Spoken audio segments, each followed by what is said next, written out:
Have you ever paused to consider whether one of the most profound spiritual teachings in human history has been misinterpreted, not through ignorance, but as a consequence of inherited tradition? What if, when Jesus declared, "I and the Father are one," he was not speaking of a distant deity beyond the clouds, but of a divine presence dwelling within each of us? Not as a poetic device, not as metaphor, but as a latent inner reality, obscured by layers of conditioning, doctrine, and fear. This is not a call to abandon faith, but to reclaim it.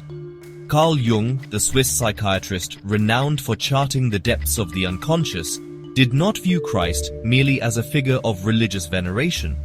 For Jung, Jesus represented an archetype, an ultimate symbol of the self, seeking to unify all aspects of human existence, light and shadow, the conscious and the unconscious, the human and the divine.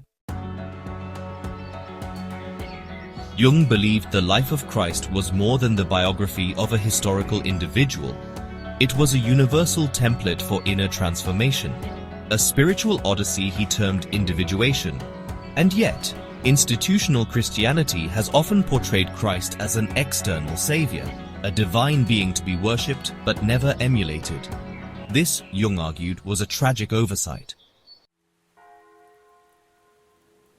By projecting divinity outward, organized religion has, perhaps inadvertently, estranged humanity from its own inner source of wisdom, strength, and healing.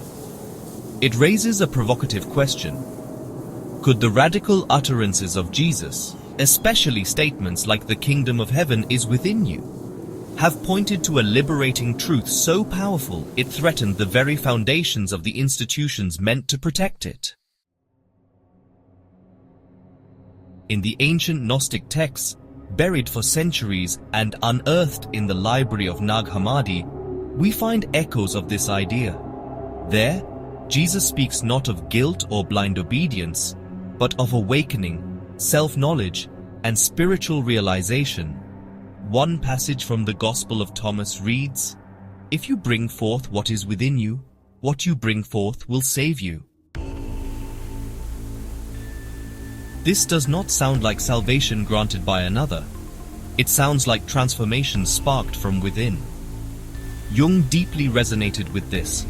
His path was not that of passive belief, but of conscious awakening. Thus, in this reflection, we're not merely examining ancient texts, we're interrogating centuries of their interpretation. We'll delve into Jung's vision of Christ as an inward archetype, the psychological tension between ego and self, and how the phrase "I and the Father are one" might contain the key to an entire dimension of spiritual psychology that has long remained hidden. This is not a theory, it is a summons, not to discard faith but to enrich it, to turn inward, not with shame or dread but with reverent curiosity. What might unfold in your life if, instead of seeking God outside yourself, you began to recognize the divine spark within? Let us begin.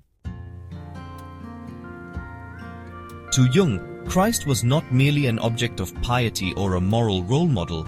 He was the living embodiment of the self, the integrated totality of the psyche, where all opposites converge. In Jung's analytical psychology, the self represents the culmination of the individuation process. It signifies wholeness, not flawlessness. In this light, Christ was not perceived as an untouchable exemplar of perfection, but as a deeply meaningful symbol of psychic wholeness, a mythic figure who represents the soul's yearning to heal its own fragmentation. In his pivotal work, Ion, Jung explores how the image of Christ parallels what he describes as the mandala of the psyche, a sacred pattern representing psychological unity. With his dual nature, fully divine and fully human, Christ personifies the tension of opposites that each individual must eventually reconcile. He becomes the symbol of integration, of spirit and matter, the conscious and the unconscious, good and evil. Jung wrote, Christ embodies the archetype of the divine human whose fate it is to suffer crucifixion and attain glorification. This paradox of agony and triumph, death and renewal, is not merely religious, it is psychological. To Jung, it mirrors the inner journey of every individual, a descent into the unconscious, a confrontation with the shadow, and a gradual reconciliation of the fragmented self. Thus, Jung did not see the cross merely as an emblem of suffering, but as a sacred geometry, a symbol of the intersection where opposites meet, forming the very structure of the self. The process of individuation often entails a kind of interior crucifixion, a collapse of the ego under the weight of the greater self. While painful, this dissolution paves the way for transformation. Just as Christ descends into death to rise anew, so must the ego surrender to the deeper self for psychic rebirth to occur.